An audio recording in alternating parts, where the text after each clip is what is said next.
Olá, eu sou a Angélica, do Grupo Brasileiro de Tumores Ginecológicos. Estamos aqui no nosso terceiro simpósio nacional e vamos fazer agora o programa Ponto e Contraponto do Onconews. Eu tenho ao meu lado meu amigo, colega Dr. Glauco Baiocchi, do AC Camargo. Estamos recebendo nossa querida e nobre cientista e cirurgiã, doutora Audrey Tsunoda.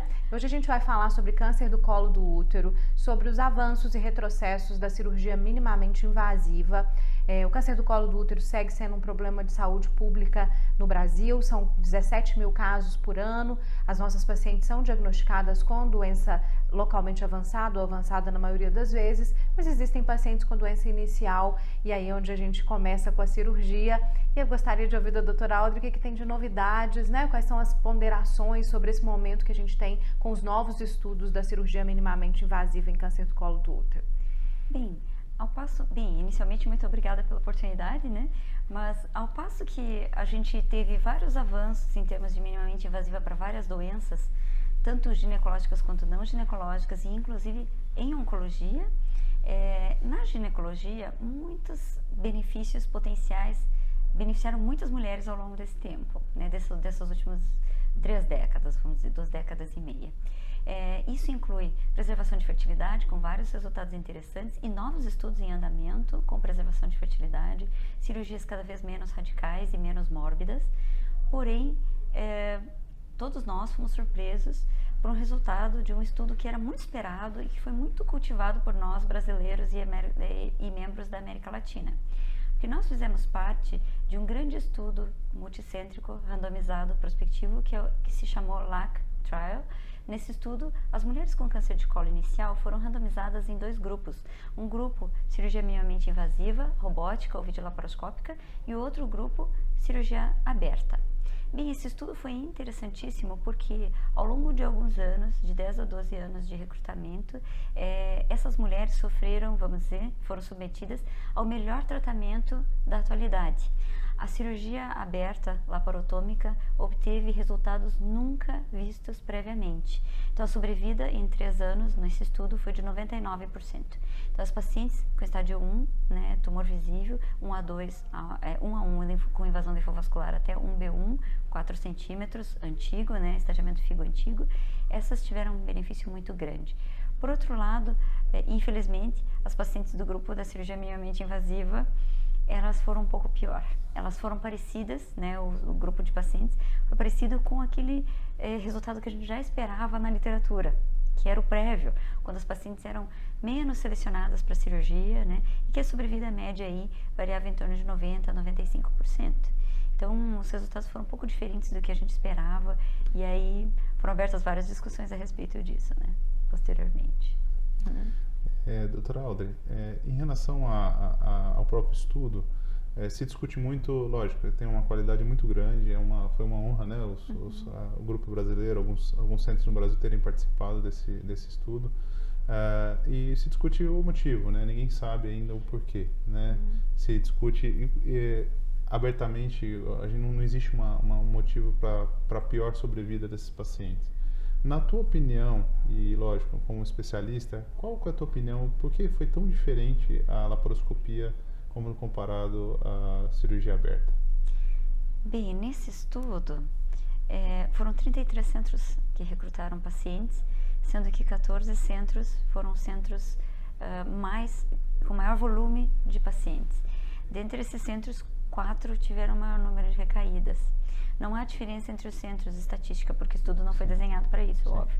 Mas 4 dos centros, eles foram mais responsáveis pelo maior número de recidivas. Notadamente, eu creio que é um problema técnico nosso. Não acho que é comportamento biológico do tumor, não é um problema do gás carbônico, porque isso não está comprovado em nenhum outro tumor, né? Não é um problema outro que não técnico, cirúrgico, né? Então, todos nós, quando recrutamos para esse estudo, utilizamos a mesma técnica cirúrgica. E é uma técnica cirúrgica que Infelizmente, hoje, olhando em retrospectiva, é uma técnica que possivelmente quebrou algumas normas técnicas de oncologia, aquelas antigas, preconizadas por Halsted, né? Então, essas técnicas foram quebradas, infelizmente, em alguns pontos da cirurgia. Isso pode ter tido impacto, principalmente porque, ao analisarmos as características das recidivas, elas eram típicas de quem teve um tumor violado, vamos dizer, né? Uma quebra de técnica, infelizmente. Eu tenho a mesma ideia. É interessante que assim, nenhum tumor do trato digestivo, nem ginecológico, ele entra em contato com a cavidade abdominal durante a laparoscopia. Sim. Né? E nenhum tumor, estômago, pâncreas, coloretal, nem endométrio não entra em contato com a cavidade. E a gente, eu acho que o do câncer do colo de útero, sim, né? Quando você abre a vagina, a copotomia, ele entra em contato e realmente a impressão que dá, e eu acho que talvez seja uma grande lição do LAC, que a gente na verdade, a técnica se adaptou ao que a gente queria, né? Que precisava. Exatamente. O que você acha? Quais serão os próximos passos? O que você acha? Como que a gente deve proceder agora, Audrey? Bem, tecnicamente, eu imagino qual é o próximo passo, né? Tecnicamente e cientificamente, creio que nós necessitamos de um novo estudo. Né? Nós precisamos de mais evidências, né? Obviamente que é difícil você modificar uma conduta de 15, 20 anos a partir de um estudo randomizado grande. É difícil, mas é a melhor evidência que existe. Então, eu acho que nós necessitaremos de um novo estudo com uma técnica diferente, né? Existem duas formas diferentes de se realizar esse procedimento, de forma, vamos dizer, mais segura ou mais oncológica, né? Então, tecnicamente, se o nosso ouvinte entender um pouquinho mais de cirurgia ou quiser estudar sobre isso, uma das formas é fechar a cúpula vaginal antes do início da cirurgia, e a outra forma seria remover o pneu peritônio no momento antes de se realizar a copotomia e se realizar a copotomia via vaginal sem o pneu peritônio. Bem, então, das duas formas, talvez, né, a gente evitasse esse problema durante a cirurgia. Quando a gente não utiliza manipulador uterino, que é na primeira alternativa, né, de se fechar a cúpula vaginal previamente, a cirurgia tecnicamente fica um pouco mais difícil, né, e geralmente a gente precisa de um auxílio mais capacitado. Mas ela é muito factível, ela é empregada pelo menos em 2 países diferentes do mundo, na Alemanha e na França, com muito sucesso. E uma das publicações que vão vir agora para esse ano inclui quase 400 pacientes com sobrevida mediana, acompanhamento mediano de 8,5 anos e sobrevida de 99,5. Então, eu acredito que se a gente modificar um pouco a técnica, claro, essa é uma série de casos apenas, né? Sim. Porém, é um reflexo desse resultado de técnica diferente. Acho que a gente precisa de um novo estudo. Agora, como conversar com a nossa paciente, né? Com a nossa paciente, eu acredito que nós temos aí que esclarecer os resultados do estudo, né? E protegê-la de um resultado ruim. Nós não podemos Quem é a sua paciente hoje? Se há essa paciente Sim. que com câncer do colo do útero inicial, você indicaria uma cirurgia minimamente invasiva com algum conforto? Bem, a paciente com preservação de fertilidade, esta sim. Todas as pacientes com preservação de fertilidade, elas têm a remoção da lesão prévia ao tratamento definitivo, né, num procedimento que a gente chama conização.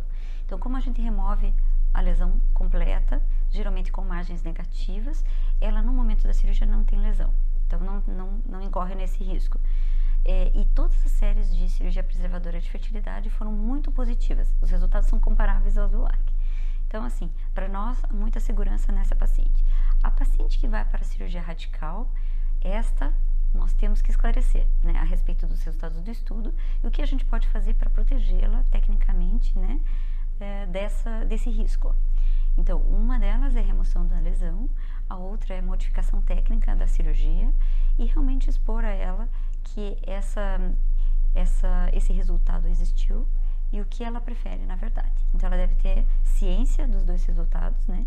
Ciência de que nós participamos desse estudo e que, se ela optar por cirurgia minimamente invasiva, existe um risco potencial comprovado nesse estudo maior para a recaída de doença. Esse estudo foi desenhado para recaída de doença, não para sobrevida global, né? Mas, infelizmente, em um tempo curto, já houve impacto na sobrevida, né?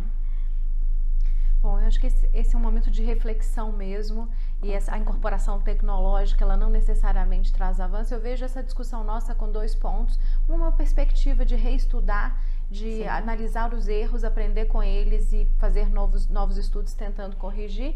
E outra, uma coisa positiva, que o câncer do colo do útero está em áreas de extrema pobreza do mundo e que a cirurgia laparotômica é segura quando bem realizada.